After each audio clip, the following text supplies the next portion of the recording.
Thou hast hid these things from the wise and prudent, and hast revealed them unto babes.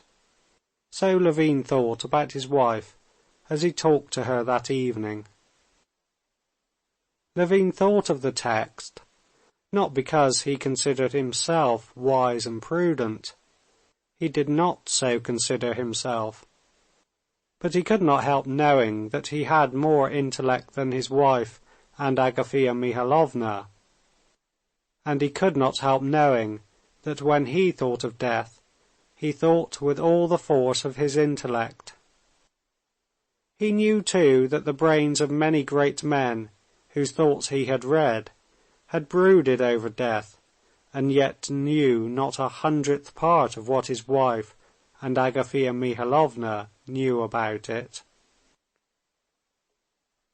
Different as these two women were, Agafea Mihalovna and Katya, as his brother Nikolai had called her, and as Levin particularly liked to call her now, they were quite alike in this.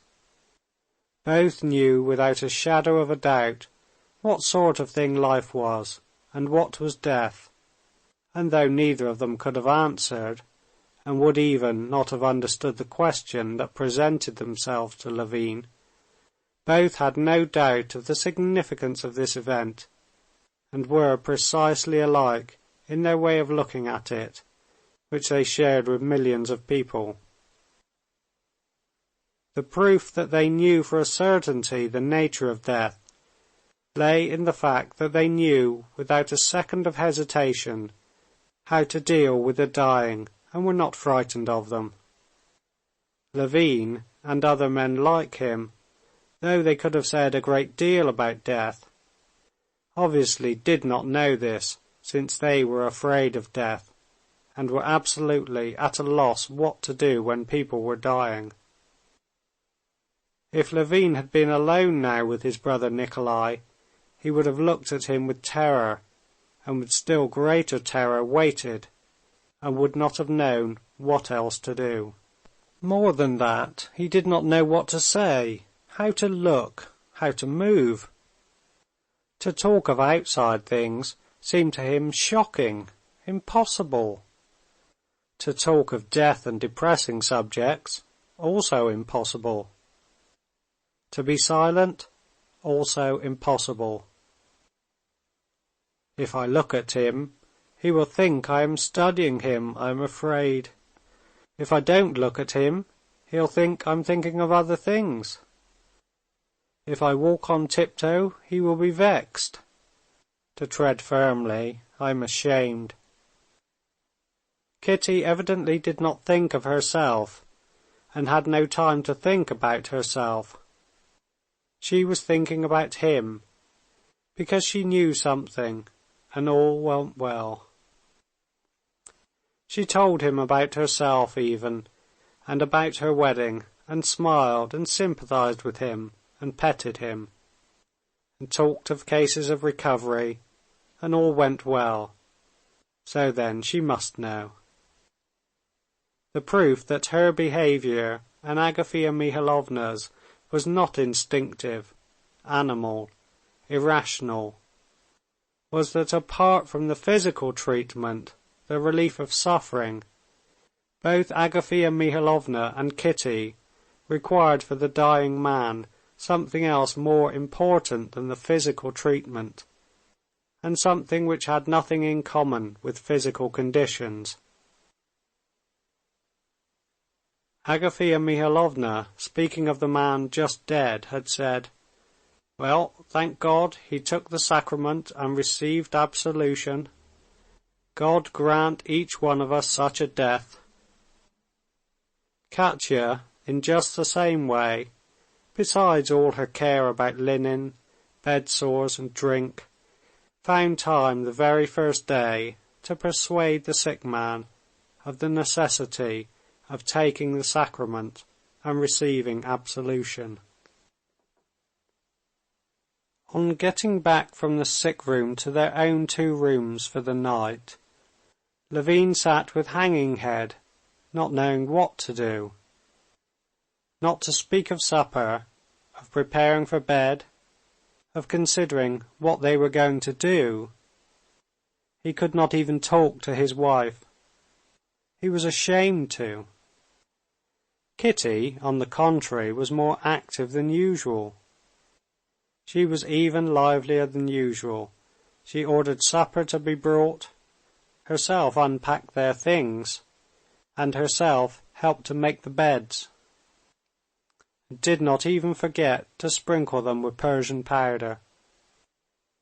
She showed that alertness, that swiftness of reflection, comes out in men before battle, in conflict, in the dangerous and decisive moments of life, those moments when a man shows once and for all his value, and that all his past has not been wasted, but has been a preparation for these moments. Everything went rapidly in her hands, and before it was 12 o'clock, all their things were arranged cleanly and tidily in her rooms, in such a way that the hotel room seemed like home. The beds were made, brushes, combs, looking-glasses were put out, table napkins were spread. Levin felt that it was unpardonable to eat, to sleep, to talk, even now, and it seemed to him that every movement he made was unseemly. She arranged the brushes, but she did it all so that there was nothing shocking in it. They could neither of them eat, however, and for a long while they could not sleep and did not even go to bed. "I am very glad I persuaded him to receive extreme unction tomorrow," she said, sitting in her dressing jacket before her folded looking-glass, combing her soft, fragrant hair with a fine comb. "I have never seen it, but I know, Mamma has told me, there are prayers said for recovery." "Do you suppose he can possibly recover?" said Levin, watching a slender tress at the back of her round little head that was continually hidden when she passed the comb through the front. "I asked the doctor. He said he couldn't live more than 3 days. But can they be sure? I'm very glad, anyway, that I persuaded him," she said, looking askance at her husband through her hair. "Anything is possible," she added, with that peculiar, rather sly expression that was always in her face when she spoke of religion.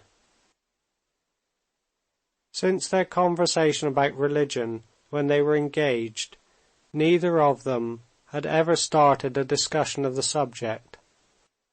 But she performed all the ceremonies of going to church, saying her prayers and so on, always with the unvarying conviction that this ought to be so.